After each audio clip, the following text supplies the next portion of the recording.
does that mean, diversity in your social? So basically I'm going to apply all of these to your social ecosystem. Okay? So what does diversity mean in your social ecosystem? So one of the ways that I was starting to think about this was you could have, in your immediate social ecosystem, you could have such diversity that it was total chaos. People, and then here's what that would look like. That would look like people with totally different value sets and totally different interests and a totally different vision for life, right? So everyone in this room has a similar value set, similar interests, and a similar vision for life. We all care about the planet, we all care about people, we all want to do what's right for the earth and our fellow humans. So you can think of it this way. People with different value sets are like different ecosystems. They're like a savanna and a rainforest. You don't try to put a redwood in a savanna. You don't try to put a grass plains in a redwood forest. They exist in their own worlds. They mix at the edges, right? They commingle, and there's a lot of power and vitality and energy at those edges.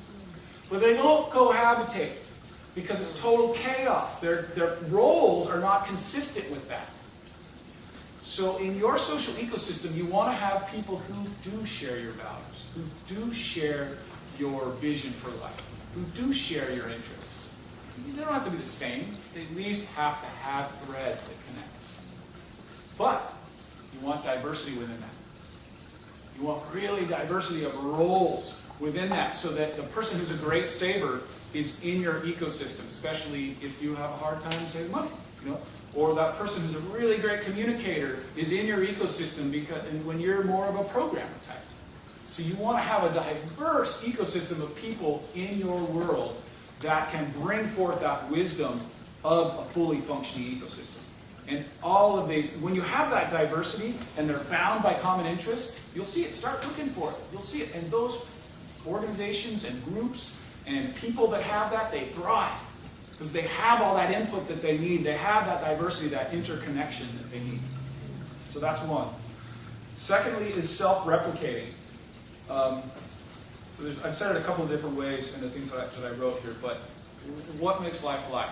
And this is an interesting philosophical question. What makes life life? It eats, it poops, it reproduces, breathes, it dies. Right, and even before that, another way you can characterize it is that it creates itself. Nothing outside of it creates it. Forget the ontological beingness conversation about what the nature of reality is. But the first life forms that happened, that created, they continue to create and divide and create and divide and create. Nothing did that to them. They did that. So life itself, it self-replicates and diversifies and complexifies. So life takes simple components and makes them complex. And look at us. Carbon, water, minerals. What the heck, man? Totally complex design, right? And that's just lifing. Right? So, and this is, I don't have a good analogy yet, but I just want to plant the seed. Start to think in terms of how you and your ecosystem can be self-replicating, can build of its own life. So it's not a hierarchy. It's not someone telling it to happen. It just lives. It grows. It expands. It makes itself more complex in more beautiful, dynamic, relational ways. And it just does that. And you'll see, you'll take little actions. You'll be like, wow, that thought that I shared with so-and-so just rippled out into my world, and now it's everywhere. So that's one way that life can self-replicate.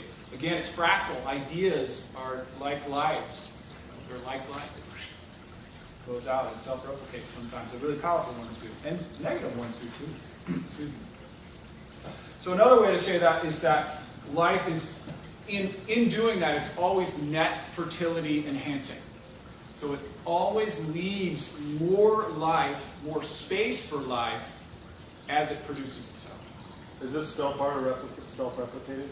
You don't have to separate them out. You can call it a separate one. I've called it a separate one, but they're so related that it doesn't matter. Say it again. Life is net fertility enhancing. You know, there's terms called net fertility farming, net fertility forestry, and think about our life.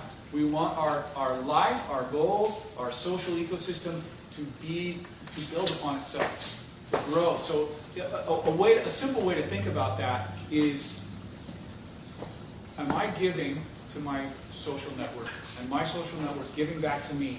And is the net result more than if we were just individuals? You know, like we throw a holiday party every year.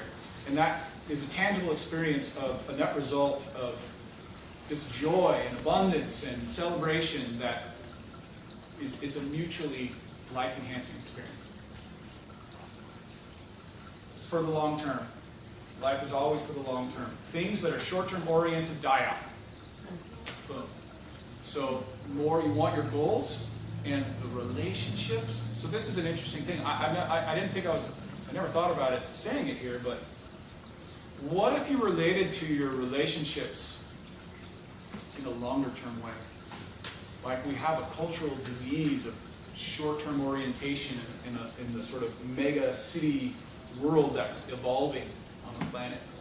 Short marriages, short friendships, lots of moving, everybody disconnected. So what if we tried to create a longer term in our relationships and in our goals? That's a really good one to think about goals too. How is your specific goal created to your long term? Because the more it's in line with your long term, the easier it's going to be. Not necessarily easier, but the more fulfilling it's going to be in the long run.